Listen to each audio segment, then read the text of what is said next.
my clients come to me, they don't have a budget, they don't have any of this stuff, but they're like, I got money in the bank. I'm like, money in the bank don't mean nothing. You could have bottomed out this month, and you made nothing. You spent 10 grand and you made 5. So what are you telling me? Just because you got like 7 G's in the bank, you're trying to tell me you made money or you got money? Nah.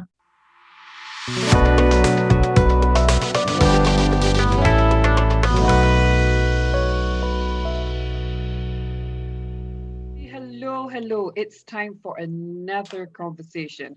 Elevate, educate, inspire.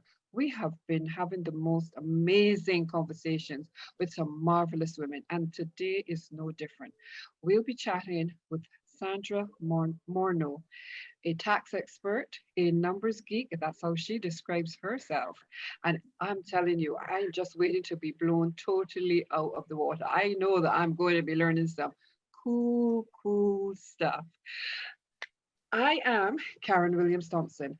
Just to remind you a few things about myself, I'm a master strategist and I work with female entrepreneurs and businesses to help them become crystal clear on their why and help them strategically set goals to live a life of success that they designed for themselves. Knowing your why is one of the best investments you can give yourself, an investment of time, an investment for your growth. It just sets you up for that success that you are looking for and that you really deserve. And I can't do this by myself. And so with me is my partner, my friend, Nikki. How are you feeling today? Hey sis, how's Barbados? You are outside. You hot. You look gorgeous. I want to be in Barbados. I'm in Jersey. Hello, everyone. I'm coming. We're all coming. We're going to take this on the road. Hello, my name is Nicole Laidler, and as you know, I am a health crisis strategist. I am laser focused on doing my part to address the disparity we see in healthcare. And the way that I'm doing that is by helping single moms really come up with a plan before they experience a crisis. I want them to be prepared so that when things do happen, because unexpected events come from out of nowhere. We're in a pandemic, right? We're living it. So when a crisis does hit our lives, we have a plan that we can just execute. So you can't execute a strategic plan about a health crisis without knowing numbers. So I have my girl, our girl. I'm so excited. Sandra is here. She is an IRS tax agent. She's my CFO. I gave her that title like as soon as we met. There wasn't even any connection. I was like, oh yeah, you're the CFO of my life. So my friend Sandra is here. She's joining our episode today, and I'm so happy to see you, my friend. She's joining us from Panama. Get it, girl. Yeah, that's trying to learn this Spanish. Well, Spanglish as I call it. I love it. Well, hi guys. You already know my name. My name is Sandra Morno. I am originally from Miami, Florida, and like they said, I am a tax specialist, tax expert, numbers geek. For some reason, about 10 years ago, I started loving numbers. I work with women of color because after the last couple of years, especially last year, I just saw how so many of us lost out on all this free money because we weren't structured right. We didn't have the right help, and we didn't understand our numbers. Our numbers tell a huge story. And what we're going to be talking about is about relationship, right? People think of taxes and they think of January to April, and then that's it. And they go about their business, and there's so much more to that. So we'll talk a little bit more about that as Karen starts to ask me questions. And so I'm excited to be here. Lovely. Sandra, how did you really get here though? I mean, this love for numbers, it was always there. What led you then to become a tax expert? So it wasn't actually always there. I stumbled into this industry in about 2008, 2009. I was going to grad school and I actually wanted to be a sports agent. I was going to be the next Tasha Mack. And so I was working with a friend who had an accounting firm, just kind of doing that part-time. And I literally fought him like tooth and nail the first couple of years. I was like, I don't want to do this. This is boring. But I started to get better at it. And then he started, you know, giving me bonuses and was just like, you really should do this. Maybe go get the IRS, you know, enrolled agent, take that test. So then that way you can help me take this business to the next level.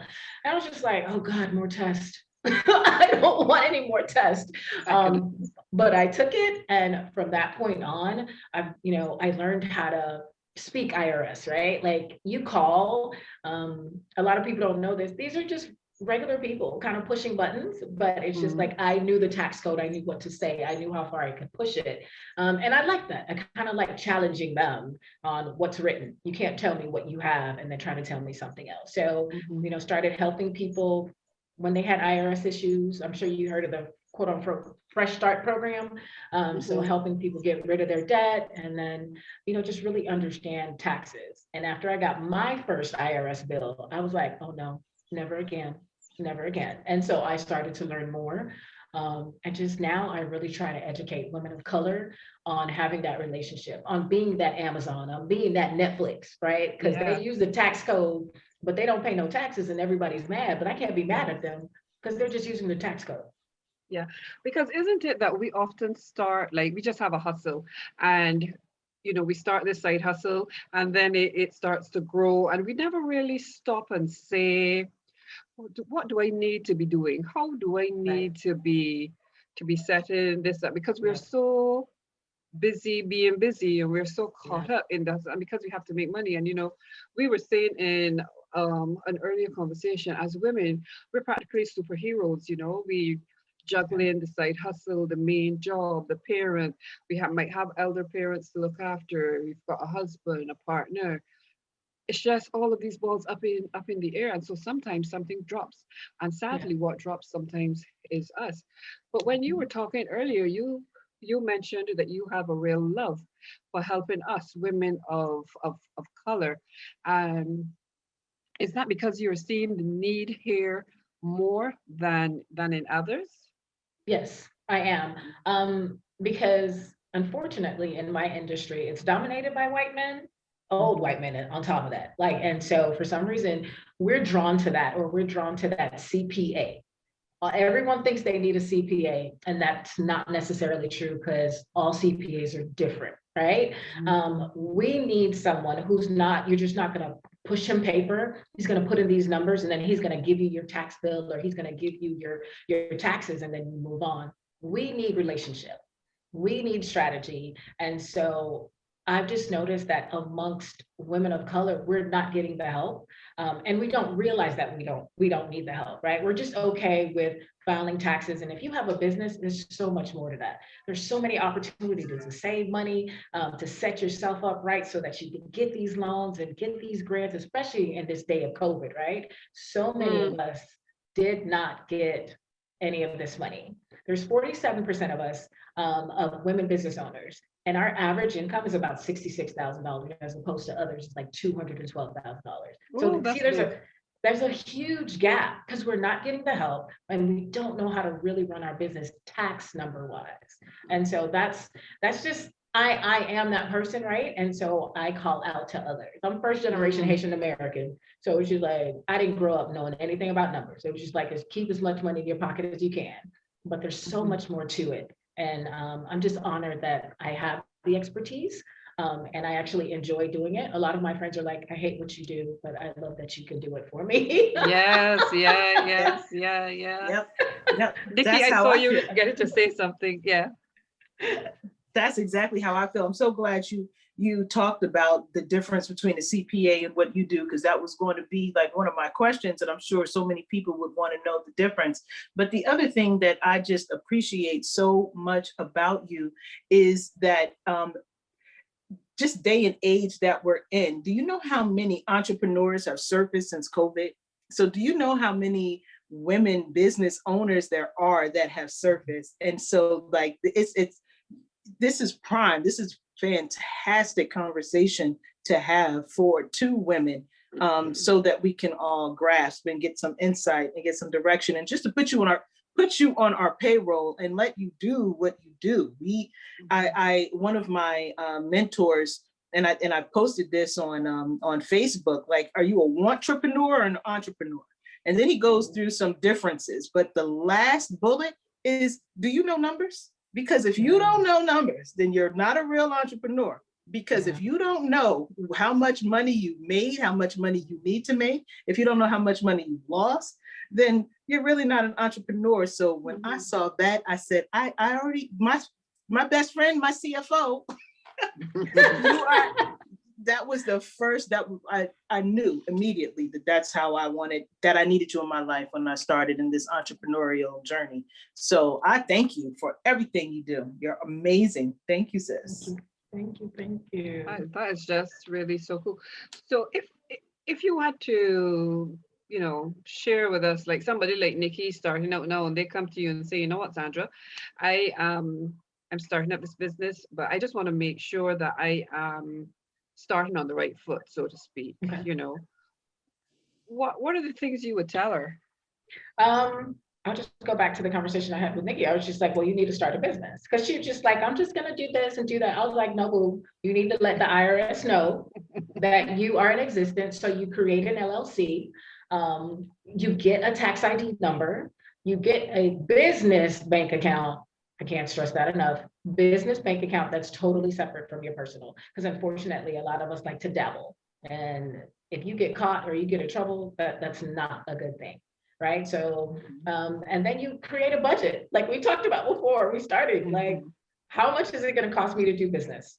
How much am I going to price myself at so that I'm not charging I'm not charging people $50, but I need to make $5,000 that month. Come on now, it's going to take you a minute to get them 100 people. So just little things like that is what I try to tell people when they're first getting started, and to take it seriously. There's so many opportunities and free apps out there. Like Wave apps is my go-to. I tell people, once you get that business bank account, link it to Wave apps. It's free. It's just like a QuickBooks, and it's so simple to use. That way you can look at your numbers on a weekly basis or a monthly basis, and you can see if you made money or if you lost money. Yes. Yeah. So creating a budget is like a super important thing that you should do. Yes. To know. And what if we don't know how much we want to make at first? So we know, but we could start. Would you then say that we should just start with what our costs are, what our expenses are? Because then that gives you an idea of what you will need. How much does it take you to live, right? If you know that on a personal side, it takes you about $4,000 to pay all your bills and to live comfortably, and then look at your product, look at the things that you need, look at the things that you need to outsource, and that's another $2,000. So now you know, all right, I need to make $6,000 a month. Right. Now, because backtrack, like you're gonna say, go ahead. Yeah, no, I was gonna ask you then, Sandra. So in there, I would include things like my website subscription and any of the apps that you pay for, any media that you do, all of those are things that I should do. And then should I put it out by month or something like that? Yes, because what you're going to do, you're going to have your budget, right? This is what I usually tell people, have your budget and then have your actual. So that way, at the end of the month, you're like, oh, I went way over my budget on eating out or on subscriptions. And you need to fine tune that, so you can cut down on things that aren't producing. ROI, that's my favorite thing. If it's not producing you an ROI, you need to reevaluate that expense. How many people do you know that really are applying just the basics? Do you see that that's common or not? It's not common. It really isn't. And simply because people, instead of looking at their budget, they'll go to their bank account and be like, oh, I'm good. I got money in the bank. I'm not negative, so I can keep spending. It's not until, honestly, not until COVID hit last year, I saw people like, oh no, I got a budget and I'm sticking to it. And I've cut off so much fat and I'm making sure that I'm checking it. COVID brought about a whole just shift of how people look at their numbers, and they stick to that budget. Like they looking at it once a day, once a week, because they're just like, let me make sure I'm not spending something that's not bringing me a return on investment. Wow. I love it. Are there any okay, can you give us one secret, one tax IRS secret that we don't know? Well, a lot of people I think know this, but they don't really apply it. Like you can hire your kid, hire your child. If they are at least 7 years old, 7 until 24 or even older, you can still claim them. You can pay them up to $12,400 tax-free. They get a write-off, you get a write-off, you can start an IRA for them because now they got W-2 income. You setting them up for retirement. You already give them an allowance, right? So why not just put them on payroll and you can write it off legally. And Wow. that is why you're here. That right there.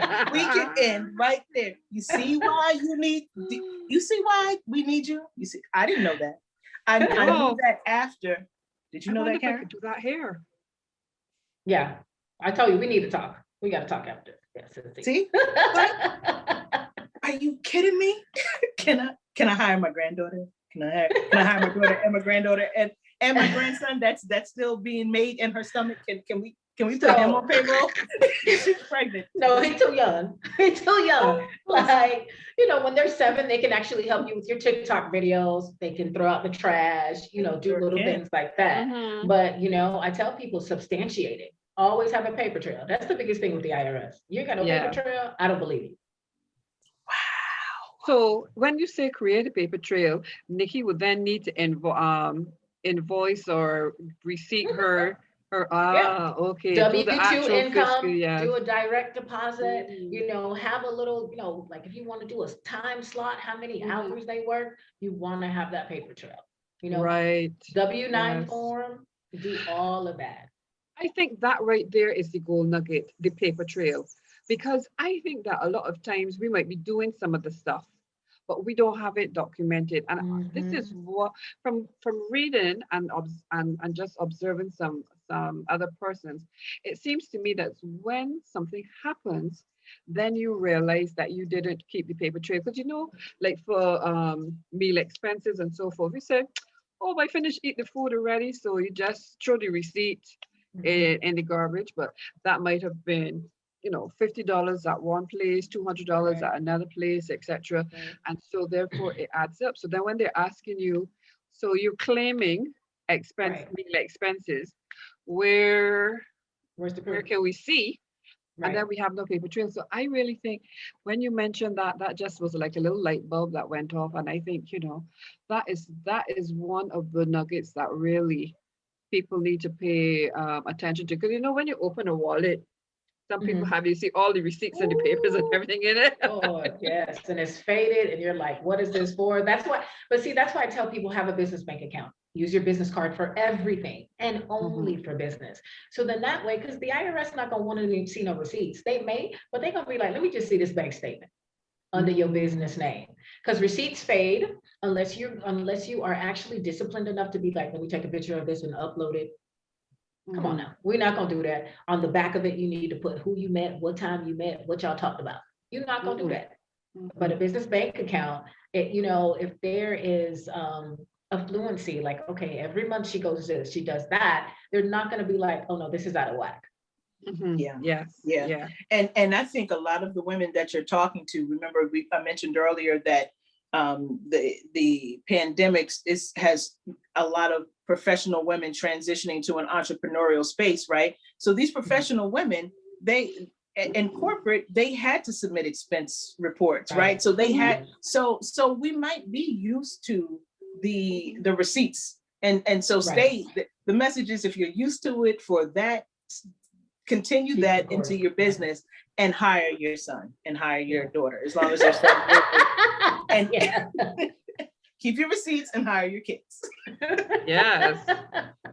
Listen, I'm here for it. I raised my daughter telling her, like, I had you so you could do the dishes. Too bad. And now that when she watches this, now she can say that to her daughter and watch my granddaughter say, yeah, but mom, now you gotta pay me for it. Because we're going to write both up, right? Exactly. You're writing this off, mommy. You'll be starting a whole other thing happening in the house, because she's been saying, my granny says you're supposed to pay me for these things, Let's keep the money in the family. Let's keep the Black dollar circulating in the Black family. I don't care if I pay my daughter that pays her granddaughter that ends up giving my mother the money and then it ends up going to my brother. I don't care. we're keeping it we're keeping that dollar circulating in the community. Oh my goodness. Yeah. Right? Yeah. Black Wall Street, right in my home. I love it. Yeah. Lovely. Fantastic. It is. I mean, there's so many things. Are there like hidden things too that you should know that are, like how sometimes things hide in plain sight, like we talked about the list and we talk about now that we could actually be paying our children and our grandchildren. Are there any other things that are hiding like in plain sight that is just like a no-brainer that we could be doing? I don't want you to give away all your goodies. We want people to listen. This is not free. Okay, sorry. I don't want to say this is a hidden gem. I just want people to know what's on their tax return. I want women to know what's on their tax return. Because here's the thing. We get so caught up because we're like, I want a big refund. That's all they want. And so you go to Joe Schmo, and Joe Schmo puts everything and then tells you that your refund is $8,000. And you're like, yes, not even thinking, hey, I only paid like $5,000 into the system. I ain't got no kid, I ain't got nothing. You should be asking that question. More of us in my industry should be educating people like, this is what's on the return. Even if there's a little bit of funny stuff, you don't push it all the way, but let that person know. So then that 2 years down the line, they don't get a happy gram from the IRS saying you owe me like $7,000. And this is why. Yeah, that is really, really good. So Sandra, you talked a lot, you mentioned earlier too about working with women of color. So I bring us back to that. And I just want to ask you, why is that important to you? Why us? Because it could be anybody. Yeah, well, first off, I can relate. I am a woman of color. I grew up first generation Haitian American, seeing a lot of self-employed, seeing them getting killed on taxes, but just thinking this is a normal thing, right? And then the last couple of years, I've just seen women of color, they can make so much more money or save so much of their money instead of paying the IRS. And we're not getting the help. A lot of the times we don't want the help. A lot of the times we don't understand the help. Having a relationship with your money, that is so huge. And having someone who can work with you throughout the year is huge. Nothing against that old white CPA, but he's not trying to talk to you. He's trying to shuffle you in and out. I'm trying to educate women of color so that we can change those numbers, right? That's $66,000 average. We need to be up there in that $212,000 average. And so like, if we would all kind of just band together, like, I love what I do. And so I want to educate us to understand that. Even if you have the basics, I want you to be able to go through a return and be like, okay, that's right. What is this? I didn't tell you that. Take it off. I'm not trying to have any issues. So that's my main thing. We need that power. Everyone else has it.